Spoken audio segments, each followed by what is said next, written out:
اولین صحیفه‌ای که نوشته شده است و به ما آمده رسیده است، این صحیفه یک مرد تاجیک اصل است به نام حمام ابن منبه. حمام ابن منبه و هنگامی که پیامبرم آمدند در مکه، همگی 17 نفر قریشی خوندن نوشتن رو بلد. و وقتی که درباره جمع کردن قرآن گپ میزنه، میگه که من قرآن از 3 چیز جمع کردم. عقلیت یا عصر 21 بریم به عقلیت 7 تحمیل کنیم، میگیم که چرا اون وقت مسلمان‌ها مثلا کتاب نوشتن، چرا این خیلی نکردن. عبدالله ابن عمرو ابن العاص 400 حدیث نوشته است پیامبر اجازتی چیم داده بودند. بخاری حلقه از همین زنجیره کامل است که از پیامبر تا زمان خودش اومده است.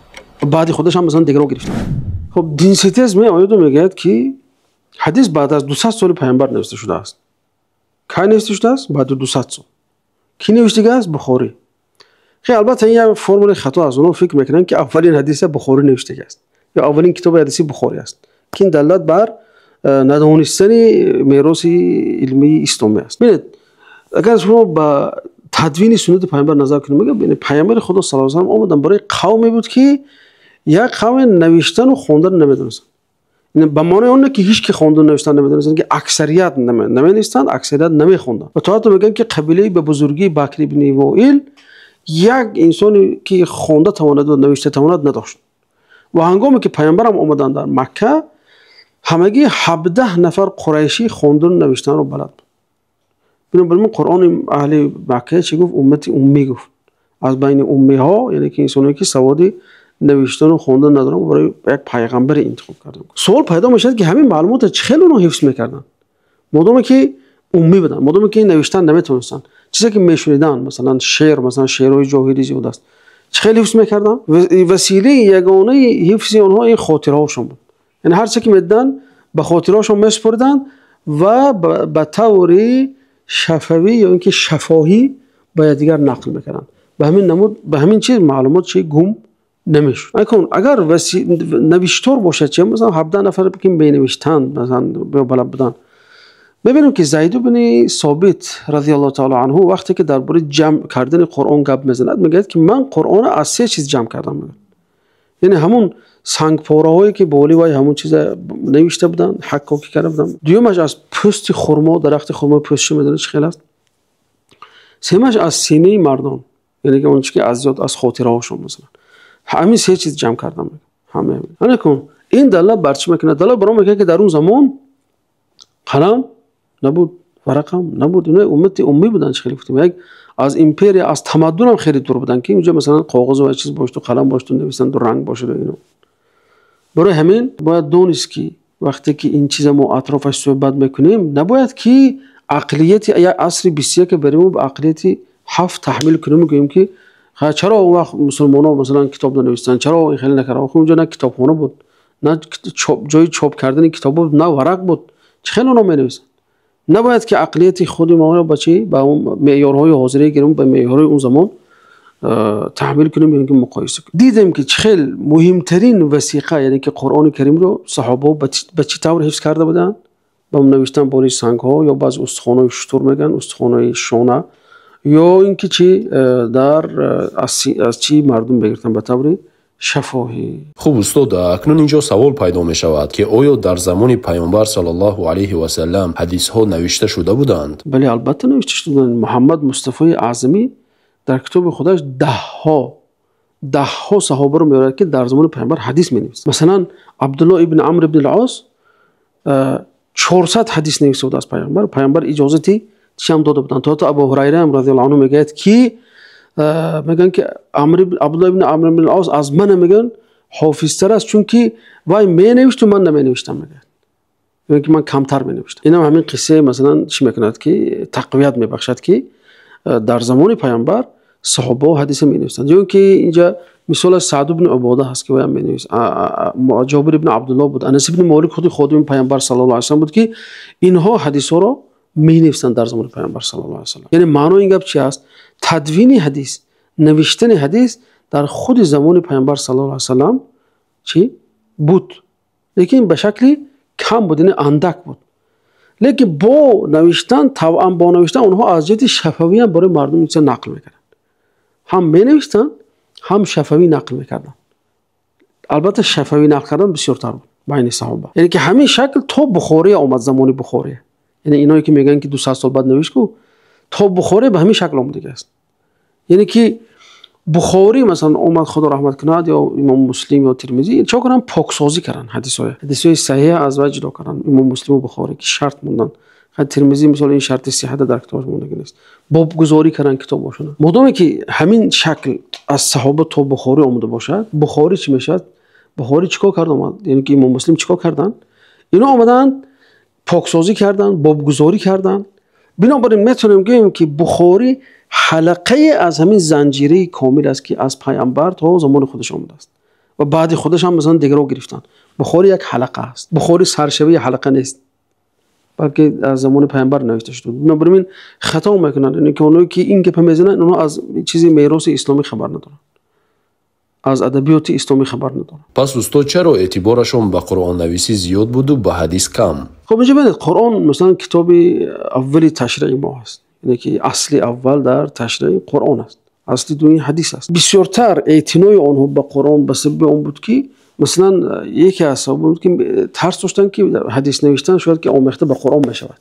برای اینکه آمیختن به قرآن نشود، حدیث ها رو چی کم بنویسن اصحاب پیامبر صلی الله علیه و سلم. مثلا لیکن خود اعتناشون به علم حدیث نیست که وقتی که اونا آیتی و ما ينطق عن الهوا ان هو الا وحی یوحى مثلا وقتی درک کردن و تحقیق کردن، گفتن که آخه مادامی که پیغمبر هر چی سخن میگوید وحی و یوحى باشد، ما دو نمود وحی داریم. وحی که تلاوت میشود این قرآن است، وحی که تلاوت نمیشود این حدیث است، اون چیزی که از پیامبر غیر از قرآن برای ما گفته میشود. بنابراین شروع کردن به اعتبار دادن به هم علم. بعد اینکه قرآن جمع شد و مثلا کتاب شد، در زمان ابوبکر صدیق مثلا به شکلی چی دادن جمع کردن قرآن. بعد در زمان از عثمان از همون نسخه برداری کردن، مثلا 5-6 نسخه کردن. دیگر صحابه شروع کردن به چی خود جمع کردن خودی حدیث پیامبر صلی الله علیه و سلم. گفتن که این قرآن تلاوت میشد رو جمع کردیم، اون نوبت قرآن چی است؟ یعنی که وحی که تلاوت میشد جمع کردیم، اینش وحی چی است؟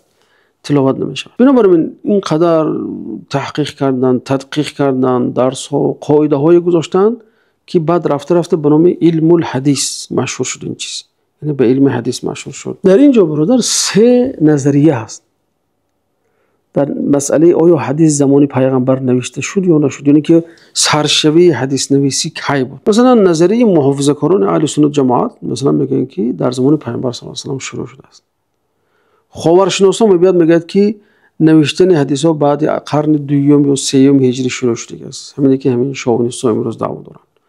سومش مثلا نظریه معاصرا هست که میگن که این روند حدیث نویسی در زمان پیامبر شروع شد و رفته رفته تکمیل یافت. همین 3 نظریه اساسی است.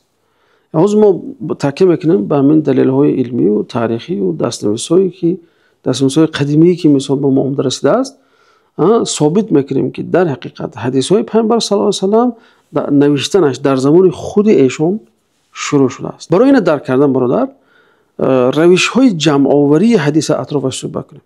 ما یکی از روش های جمع آوری این نوشتن است، یکی دیگرش این حفظ کردن است، سومش این روایت کردن است، چهارمش این تدوین است. خب این 4 نمود جمع آوری که حدیث پیامبر صلی الله علیه و سلم. اکنون میپردازیم به نوشتنش. ببین نوشتن حدیث ما خیلی در بالا گفتیم در زمان پیامبر شروع شده است. خیلی بعضی صحابه نام گرفتیم، مثلا اعظمی گفت که 10 صحابه است که از پیامبر حدیث نوشتن. شاید بعضی 1 حدیث نوشته باشد، شاید بعضی 10 حدیث نوشته، بعضی 100 حدیث نوشته است. یعنی عبدالله بن عمرو بن عاص 400 حدیث نوشته است. اولین صحیفه‌ای که نوشته شده است و به ما اومده رسیده است، این صحیفه یک مرد تاجیک اصل است به نام حمام ابن منبه. حمام ابن منبه به هی میده. این آدم اصلش هراتی است. من برای چی تاجیک اصل گفتم؟ برای اینکه هراتی است اصلش.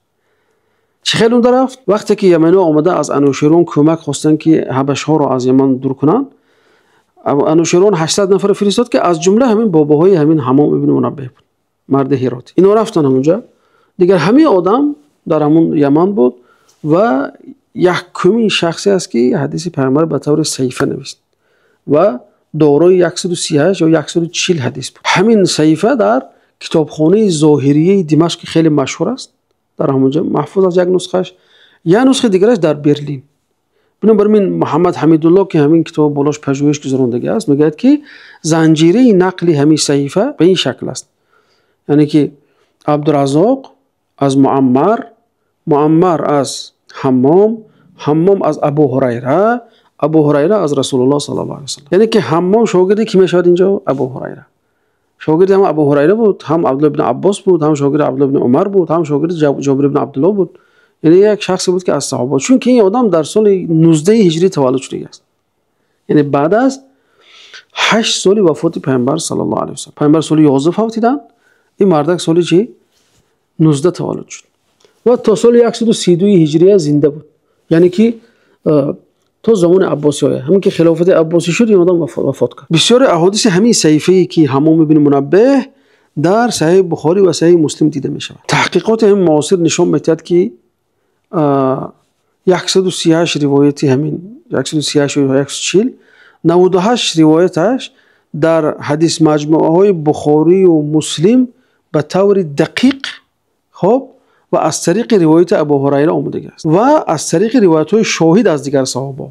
یعنی همین چیزایی که همین این 140 حدیث از ابو هریره روایت کرده است در بخاری و مسلم هم از ابو هریره آمده است، هم شواهد همین حدیث از دیگر صحابه مثلا که عبدالله بن عباس، از جابر، از انس، از فلانی که همین حدیث تایید میکند بودنش از پیامبر. یعنی که این ابرمرد اینقدر ممکن علما تحسین و اینقدر علما مثلا براش بزرگواری قائلن که سفیان بن عیینه که رکن حدیث در حجاز حساب میشود. رکن حدیث میگه که 10 سال منتظر آمدن حمام همراه حاجیان بودم. 10 سال میگه. احمد بن حنبل میگه که درباره صحیفه حمام، احمد بن حنبل معروف از محدثی بزرگ، معمر در ایام سیاه پوشان یعنی که عباسی‌ها است، چون عباسی‌ها با بیرق سیاه برآمدن، با پرچم سیاه برآمدن، او را دریافت و حمام برای او میخوند. یعنی که اینجا اثبات کرده است که چه معمر از حمام روایت دارد. بنابراین برادران مارستون سپیت یکی از خاورشناسا با استفاده از همین صحیفه حمام ابن منبه خب با عنوان سنجش چیکار میکنه؟ به حدود 1500 روایتی که در مسند احمد و صحیح بخاری و صحیح مسلم آمده است مقایسه میکند. بعد نتیجه میرسید و میگه که متنها در حمام و آنهایی که در ابن حنبل، بخاری و مسلم با همان اسناد ثبت شده اند تقریبا مطابقت کامل دارند بجز چند حذف یا علاوه هایی که به مضمون روایت تاثیر نمیگذارد. این مسلمان نیست، این یک خاورشناس است که میگه که همین روایتایی که مثلا در اصل اولی که مثلا حمام روایت کرد در اصل اولی هجری با نیمه اولی عصر هجری است، چون که سال 19 کو تولدش. مثلا طالب علم میگم 10 سالگی شروع کرده باشد، سال 30 هجری میشود، یعنی تا سال 50 آدم چند 31 ساله میشود مثلا تا نیمه اولی عصر یکم هجری. برای همین این بسیار چیزی مهم است در که سندایی که آوردگی است، یعنی آنچه که در احمد آمده است، آنچه که در بخاری آمده است، آنچه که در مسلم آمده است، یادگیریش چی میکنند؟ تصدیق میکنند و بجز خیلی گفت چی کم در یا علاوه است یا کم در حذف است که معنی و تاثیر نمیکنند، به معنای حدیث تاثیر ندارد. این سخنی چی است؟ یک شخصی خاورشناس. دیومش ما گفتیم که حدیثات در زمان پیامبر نوشته میشدن، دلیلش هم این است که صحیفه صادقه عبدالله ابن عمرو ابن العاص که در بالا گفتیم که 400 حدیث داشت. یه همین دلیل چی است؟ دلیل بر آن است که کتابت حدیث در زمان پیامبر صلی الله علیه و سلم شروع شده است. در روایت مشهور آمده است که عبدالله ابن عمرو ابن العاص از پیامبر اجازه نوشتن سخنان او را پرسید. گفت پیامبر من شاید فراموش میکنم، اجازه است که من حدیثات رو نویسم تا اینکه فراموش نشود؟ پیامبر صلی الله علیه و سلم چی گفتن؟ بنویس. در سنن ابو داود آمده است سوگند به کسی که جان من در دست اوست، از این اشاره کردم به دهانشون، از این جز حقیقت بیرون نمیآید. یعنی همین سند شد برای چی؟ حدیث نویسی. و عبدالله ابن عمرو ابن العاص بنابر همین اجازت و رخصت پیامبر شروع کرد به چی؟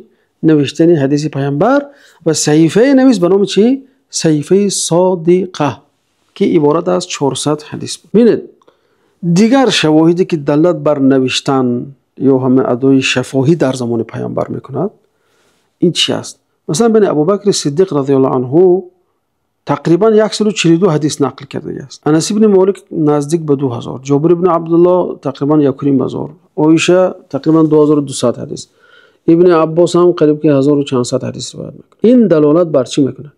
این دلالت بر اون میکند که صحابه ها همراه با نوشتن که با روش شفوی یا شفاهی با یکدیگرشون حدیث های پیامبر نقل میکرد که بنابراین امکان آمیخته شوی و حدیث امکان دیگرگون شوی نداشت، چون که نه یک صحابه بلکه ده ها صحابه هستند که به همین شکل از روایت های مثال چند صدی و هزاره دارن، هزاره ها روایت دارن. مثلا ابو هریره 5000 اعظم بسیارتر 5400 دارد، دیگران 2000 و 1000 و 1000.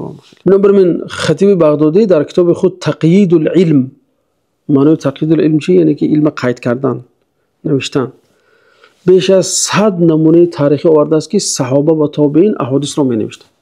یعنی وقتی گفتیم صحابه و تابعین این اصل اول است. بنابراین این تهمتی که میگه که بعد از 200 سال نوشتن این گپای دروغ است. اینجا این علم 100 نمونه آورده است از اونها، از صحابه های تابعین در اصل اول بودن که. نمونه دومی جمع آوری یا اینکه رویشش این چی بود؟ حفظ گفتیم. حفظ معناش چی؟ ثبت حدیث در خاطر. این رویش هم دیگر اکثر احادیث نبوی به همین شکل مثلا به ما روایت است.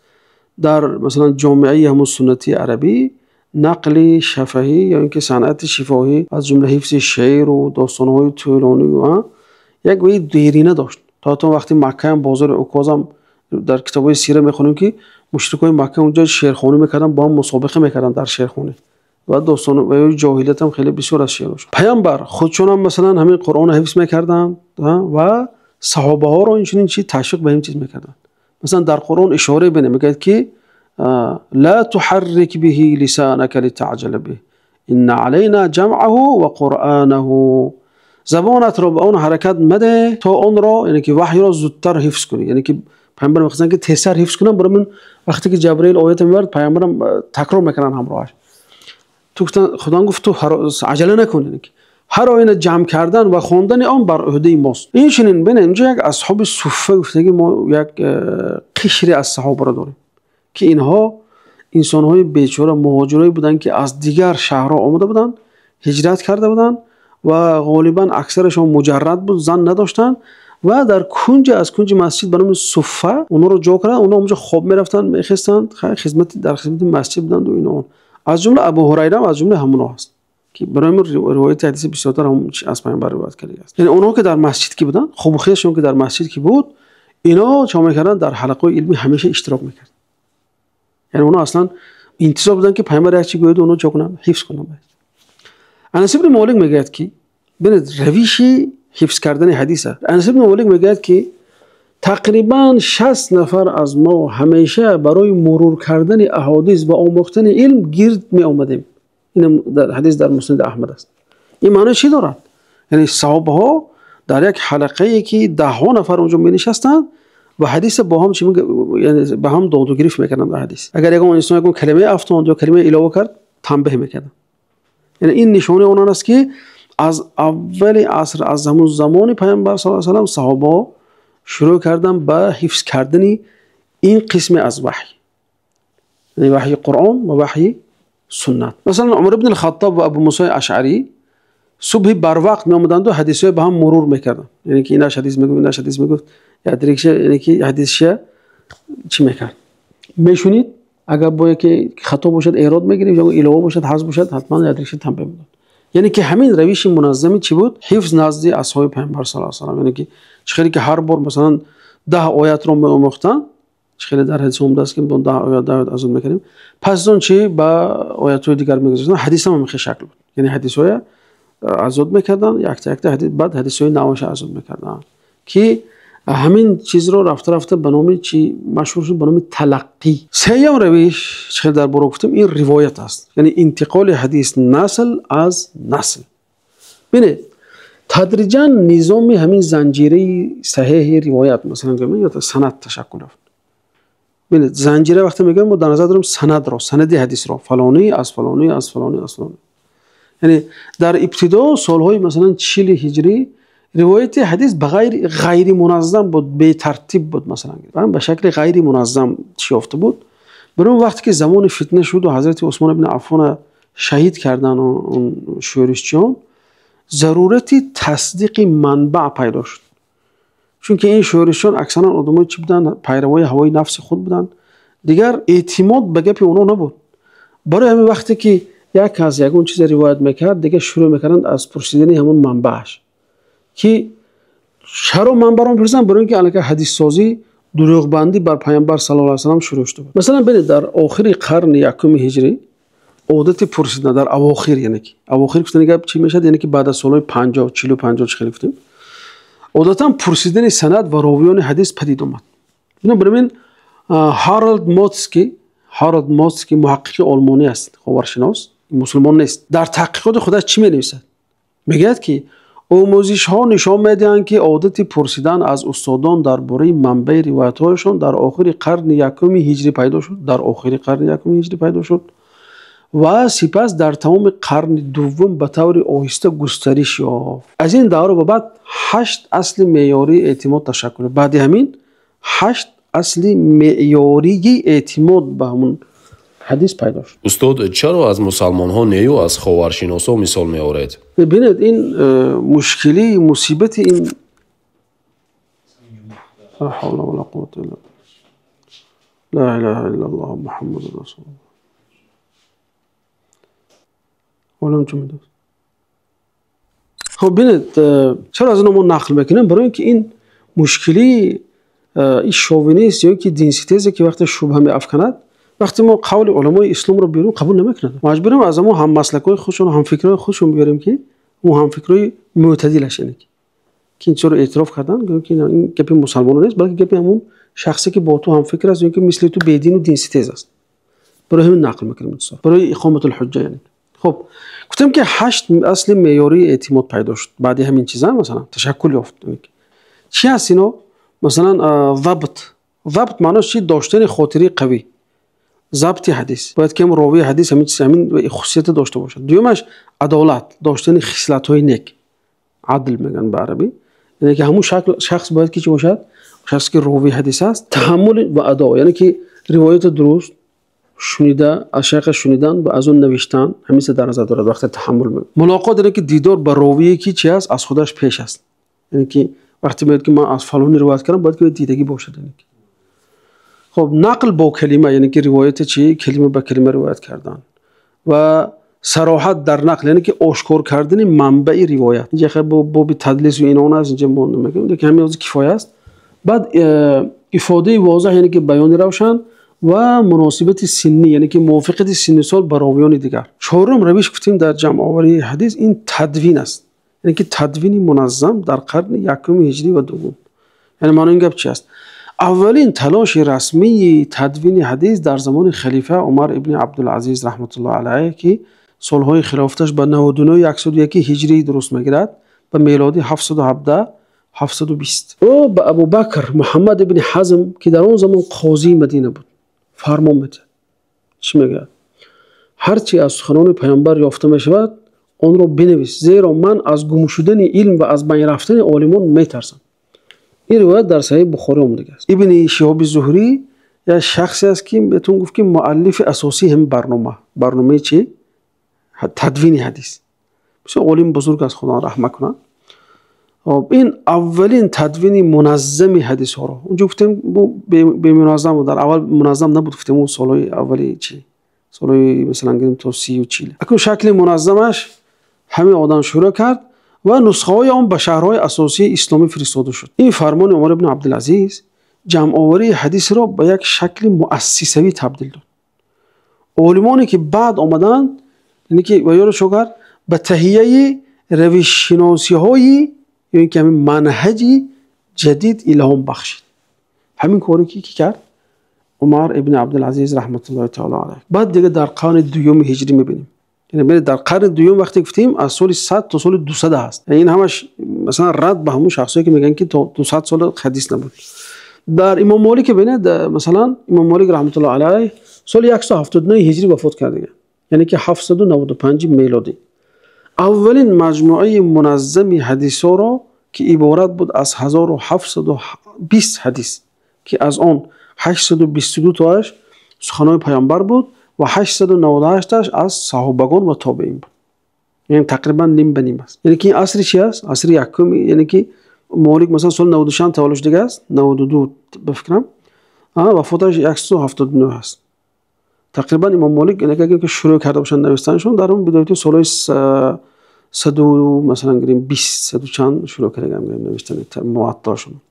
دومش مصنف عبدالرزاق است. عبدالرزاق سال 211 هجری وفات کرده است. مجموعه که بیش از 18000 حدیث در بر میگیره. یعنی عبدالرزاق. مصنف ابن جریج وفاتش سال 150 هجری است.